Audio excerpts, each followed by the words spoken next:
carving in general is it's almost like a meditation, an accidental meditation. You fall into it.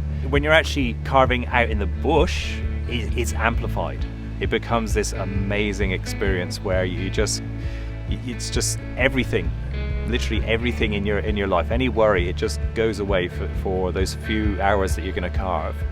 And it just becomes you, the thing in your hand and the tool that you're holding. And it's just such a deeply soul satisfying experience.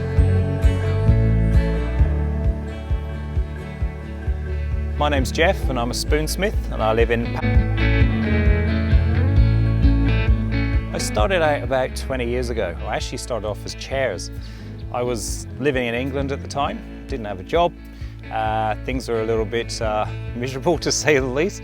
And I went through a walk through this bookshop one day and I just saw, I don't know why, but I just saw this book and it's called Green Woodworking, Working with Wood the Natural Way. And I picked it up and there's this guy on the front with a big beard and he is pedaling away on this foot-powered lathe. And I was like, wow, I want to do that. I actually bought the book. A few months later, I was in Clisset Wood, which was the guy on the cover. That was his woodland. And I was doing a 10-day workshop. That was a life changer for me. It really was. And from there, I started to make chairs. Years later, I just sat down and carved a spoon. From that first spoon, it was just like, wow, this is something. I had a day job before that, and while that was going down, I was actually building up the part of the spoonsmithing part.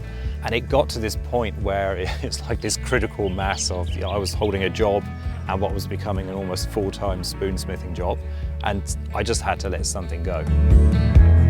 To be honest, it was terrifying, letting go of the security of the day job and actually walking into something which was just so important to me. So important to how I live my life, and I've just haven't looked back since.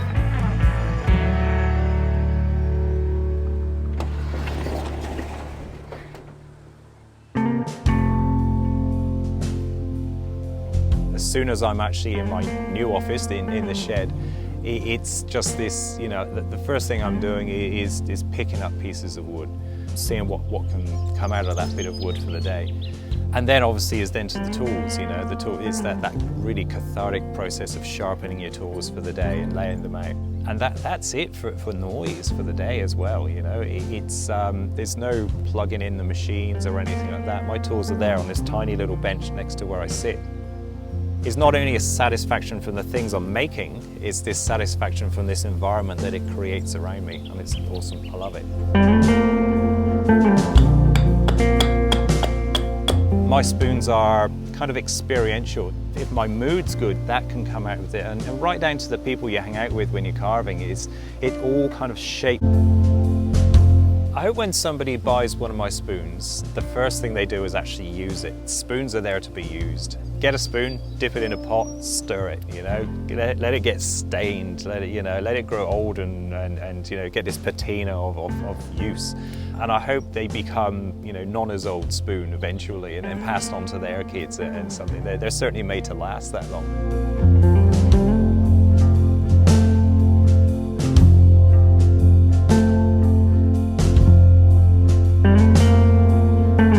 Surrounded by animals and all things like that. I hope when people stumble across one of my animals, they just get a really happy little shock. I'd get a real kick out of it if they just took it home and hung it from a tree in their garden or whatever, So it's that really satisfies me. Being able to pass a really old craft on to other people and something that's made me really happy over the years, it just gives me heaps of pleasure. It makes me happy.